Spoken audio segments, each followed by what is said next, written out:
Hey guys, this is Divya and welcome to my channel. So guys, आज का जो हमारा टॉपिक है वो है एटॉमिक स्ट्रक्चर।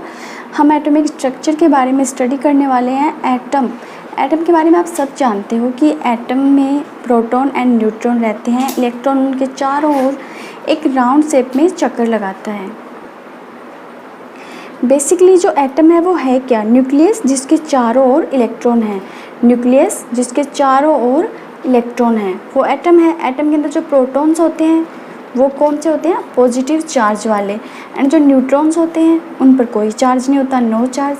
एंड जो इलेक्ट्रॉन होते हैं वो कौन से होते हैं? नेगेटिव चार्ज वाले। एंड गाइस, जो एक तत्व का जो परमाणु है वो हमेशा एक जैसा नहीं होता है। And it is not possible to see. जो एटम है उसको हम देख नहीं सकते हैं एंड उसको डिवाइड भी नहीं कर सकते हैं, उसको तोड़ा भी नहीं जा सकता है। ये ऐसा पहले माना जाता था। बताया गया है कि एक तत्व का जो परमाणु है वो एक जैसा नहीं होता है। उसकी जो भौतिक संरचना है, रासायनिक यानी कि जो उसकी फिजिकल स्ट्रक्चर है एंड जो केमिकल स्ट्रक्चर है वो एक जैसी होती है। It is not possible to see. उसको जो देखना है वो बिल्कुल पॉसिबल नहीं है। उसको चाहे कितना भी मैग्नीफिकेशन कर ले एटम शो नहीं होता है। हम उसको कितना भी मैग्नीफिकेशन कर ले एटम शो बिल्कुल नहीं होगा। और जैसे कि नंबर ऑफ़ प्रोटॉन है, नंबर ऑफ़ इलेक्ट्रॉन है, ये दोनों सेम होते हैं। ये भी बताया गया है कि जो इलेक्ट्रॉन के अंदर जो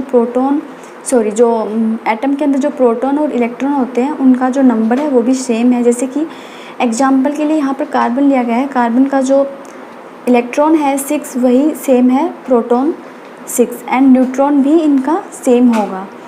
एंड आगे जो डाल्टन एटॉमिक जो थ्योरी दी गई है, डाल्टन ने क्या बताया कि 1879 में एक एक्सपेरिमेंट हुआ जिसमें क्या बताया गया कि जिसके तहत एक पार्टिकल की खोज हुई, उसे इलेक्ट्रॉन कहा गया। उसके बाद प्रोटॉन की खोज हुई और उसके बाद न्यूट्रॉन की खोज हुई। इन डिस्कवर से ये तो प्रूव हो गया कि पदार्थ में जो स्मॉलेस्ट पार्टिकल्स हैं उन्हें क्या बोला गया? एटम बोला गया। ये प्रूव हुआ कि जो पदार्थ होता है उसके अंदर पार्टिकल्स भी होते हैं। पदार्थ जो छोटे छोटे पार्टिकल से मिलकर बना होता है और उसमें उसे एटम कहा गया। और एटम जो है वो 3 कणों से मिलकर बना होता है, इलेक्ट्रॉन, प्रोटॉन एंड न्यूट्रॉन। पहले जो बताया गया था कि एटम को तोड़ा नहीं जा सकता, वो इस डिस्कवर से प्रूव हो गया कि उन्हें 3 पार्टिकल्स में ब्रेक किया जा सकता है। इसके बाद एटॉमिक मॉडल बनने शुरू हो गए और जो सबसे पहला जो मॉडल था वो दिया था थॉमसन मॉडल। थॉमसन ने दिया था, उन्होंने दिया था 1904 में। थॉमसन मॉडल ऑफ एटम, इसको वाटरमेलन मॉडल भी कहा जाता है। उन्होंने बताया कि जो एटम में जो पॉजिटिव चार्ज है वो चारों ओर स्प्रेड है, चारों तरफ फैला हुआ है। एंड ऐसा नहीं है कि कहीं पर कम है कहीं ज़्यादा है। जैसे वाटरमेलन में क्या होता है? वाटरमेलन पार्ट होता है वो पॉजिटिव चार्ज का होता है एंड जो सीड्स होते हैं वो इलेक्ट्रॉन होते हैं। तो थॉमसन मॉडल जो है वो डिस्कार्ड हो गया, फिर कुछ दिनों बाद वो फेल हो गया। उसके बाद क्योंकि वो जस्टिफाई नहीं कर पाए थे, अल्फ़ा पार्टिकल्स को जस्टिफाई नहीं कर पाए थे। एंड जो थिन फॉइल है उसके ऊपर जब अल्फ़ा पार्टिकल्स को गुजारा जाता है तो उसके रिजल्ट क्या आएंगे वो भी वो नहीं बता पाए थे। उसके बाद जो है वो आए थे रदरफोर्ड। उन्होंने अपना एक मॉडल दिया, अल्फ़ा पार्टिकल स्कैटरिंग मॉडल और planetary model. Alpha particle model इन्होंने दिया था रदरफोर्ड ने। उन्होंने इसमें उन्होंने 3 जो मटेरियल उनका यूज किया था जिनके नाम हैं। इसके बाद जो रदरफोर्ड आए उन्होंने एक और मॉडल दिया जिसका नाम है अल्फ़ा पार्टिकल स्कैटरिंग मॉडल, और जिसको बोलते हैं प्लैनेटरी मॉडल भी बोलते हैं। इसमें उन्होंने जो एक्सपेरिमेंट किया उसमें जिन मटेरियल्स का यूज किया वो हैं थिन गोल्ड फॉइल जो कि अप्रोक्स 100 nm थिक, इसकी जो थिकनेस है वो 100 nm थी।